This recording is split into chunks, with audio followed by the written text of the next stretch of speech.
नमस्ते दोस्तों, कैसे हो आप सब। आज हम बात करेंगे सोमावती अमावस्या की पौराणिक कथा और स्नान दान का महिमा।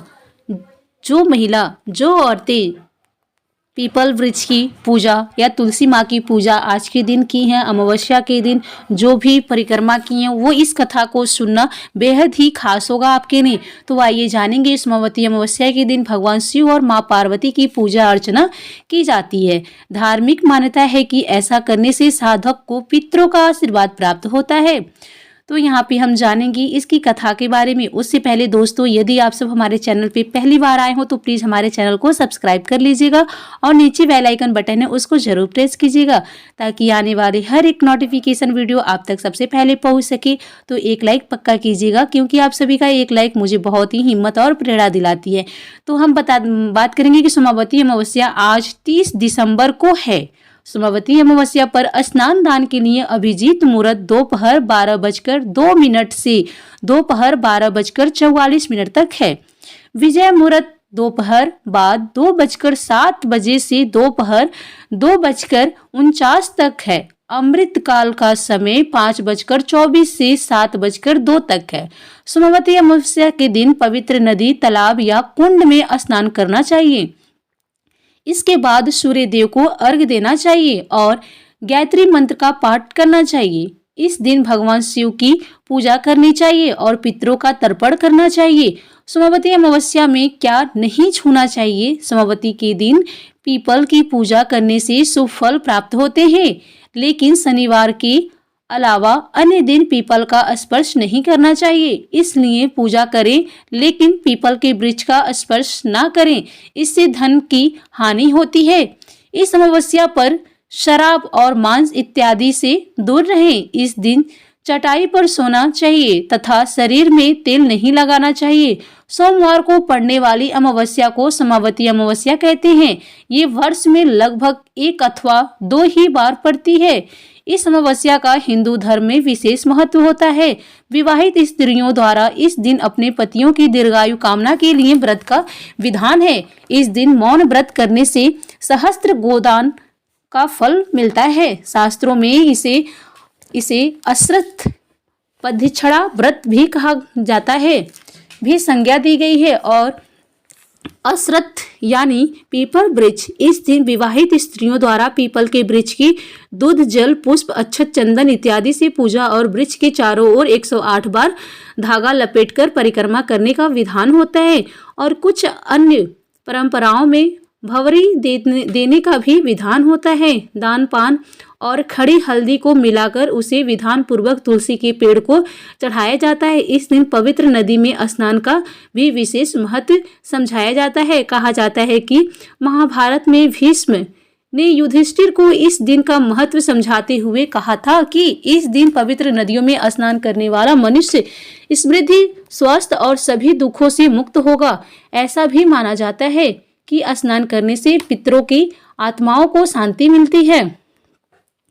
अमावस्या, सोमावती अमावस्या से संबंधित अनेक कथाएं प्रचलित हैं। परंपरा है कि सोमावती अमावस्या के दिन इन कथाओं को विधिवत पूर्वक सुना जाता है। तो आइए हम शुरू करते हैं। एक गरीब ब्राह्मण परिवार था जिसमें पति पत्नी के अलावा एक पुत्र भी था, एक पुत्री भी थी। पुत्री धीरे धीरे बड़ी होने लगी। उस लड़की में समय के साथ सभी स्त्रियोचित गुणों का विकास हो रहा था। लड़की सुंदर, संस्कारवान एवं गुणवान भी थी, लेकिन गरीब होने के कारण उसका विवाह नहीं हो पा रहा था। एक दिन ब्राह्मण के घर एक साधु पधारे जो कि कन्या के सेवा भाव से काफी प्रसन्न हुए। कन्या को लंबी आयु का आशीर्वाद देते हुए साधु ने कहा कि कन्या के हथेली में विवाह योग्य रेखा नहीं है। ब्राह्मण दंपत्ति ने साधु से उपाय पूछा कि क्या कन्या ऐसा क्या करे कि उसके हाथ में विवाह योग्य बन जाए। साधु ने कुछ देर विचार करने के बाद अपनी अंतर्दृष्टि से ध्यान करके बताया कि कुछ दूरी पर एक गांव में सोना नाम की धोबी जाति की एक महिला अपने बेटे और बहू के साथ रहती है, जो कि बहुत ही आचार विचार और संस्कार संपन्न तथा पति परायण है। यदि यह कन्या उसकी सेवा करे और वो महिला उसकी शादी में अपने मांग का सिंदूर लगा दे और उसके बाद इस कन्या का वैधव्य योग मिट सकता है। साधु ने यह भी बताया कि वह महिला कहीं आती जाती नहीं है। ये बात सुनकर ब्राह्मणी ने अपनी बेटी से धोबिन की सेवा करने की बात कही। कन्या तड़के ही उठकर सोना धोबिन के घर जाकर सफाई और अन्य सारे काम करके अपने घर वापस आ जाती। सोना धोबिन अपनी बहू से पूछती है, तुम तो तड़के ही उठकर सारे काम कर लेती हो और पता भी नहीं चलता। बहू ने कहा कि माँ जी, मैंने तो सोचा कि आप ही सुबह उठकर सारे काम खुद ही खत्म कर लेती हैं, मैं तो देर से उठती हूँ। इस पर दोनों सास बहू निगरानी करने लगी कि कौन है जो तड़के ही घर का सारा काम करके चला जाता है। कई दिनों के बाद धोबिन ने देखा कि एक कन्या भोर अंधेरे घर में आती है और सारे काम करने के बाद चली जाती है। जब वो जाने लगी तो सोना धोबिन उसके पैरों पर गिर पड़ी। पूछने लगी कि आप कौन हैं और इस तरफ चुपकर मेरे घर की चाकरी क्यों करती हैं। तब कन्या ने साधु द्वारा कही गई सारी बात बताई। सोना धोबिन पति पराड़े थी, उसमें तेज था, वो तैयार हो गई। सोना धोबिन के पति थोड़ा अस्वस्थ थे। उसने अपनी बहू से अपने लौट आने पर घर पर ही रहने को कहा। सोना धोबिन ने जैसे ही अपने मांग का सिंदूर कन्या की मांग में लगाया, उसके पति मर गया। उसे इस बात का पता चल गया। वो घर से निराजल ही चली थी, यह सोचकर कि रास्ते में कहीं पीपल का पेड़ मिलेगा तो उसे भवरी देकर और उसकी परिक्रमा करके ही जल ग्रहण करेगी।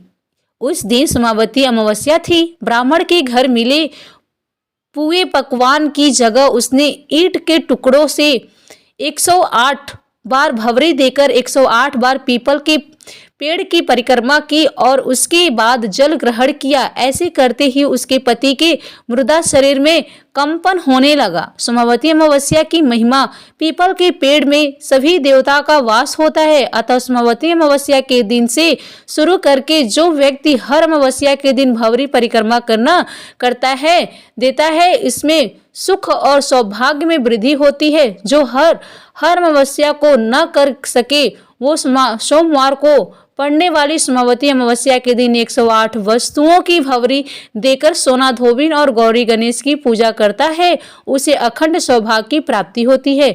सोमावती अमावस्या विधान ऐसी परंपरा है कि पहली सोमावती अमावस्या के दिन धान, पान, हल्दी, सिंदूर और सुपारी की भवरी दी जाती है। उसके बाद की सोमावती अमावस्या को अपने सामर्थ्य के हिसाब से फल, मिठाई, सुहाग सामग्री, खाने की सामग्री इत्यादि की भवरी दी जाती है। भवरी पर चढ़ाया गया सामान किसी सुपात्र ब्राह्मण, ननद या भांजे को दे दिया जाता है। अपने गोत्र या अपने से निम्न गोत्र में यह दान नहीं देना चाहिए। जय श्री कृष्णा। दोस्तों, आपको ये कथा और जानकारी कैसी लगी कृपया कमेंट करके जरूर बताएं। वीडियो पसंद आया हो तो लाइक करें और ऐसी ही और भी बहुत सारी कहानियों को सुनने के लिए हमारे चैनल को सब्सक्राइब जरूर कर लीजिए। चलिए फिर मिलते हैं नेक्स्ट वीडियो में, तब तक के लिए आप सभी का बहुत बहुत धन्यवाद।